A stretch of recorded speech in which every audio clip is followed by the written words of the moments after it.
Ұлтаны болмай ұлтымның сақталмауға ұмтылдым. Құлы болмаған құлқынның пейілі қымбат жұртымның. Мен қазақтың ұлымын. Шуағын төккен қаламның шұғыласынан жаралдым.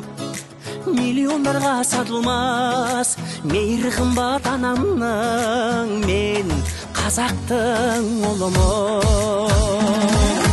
Елімде туған ер қымбат, атадан қалған жер қымбат. Әлемнің қисаң барлығын бәрібір туған жер қымбат.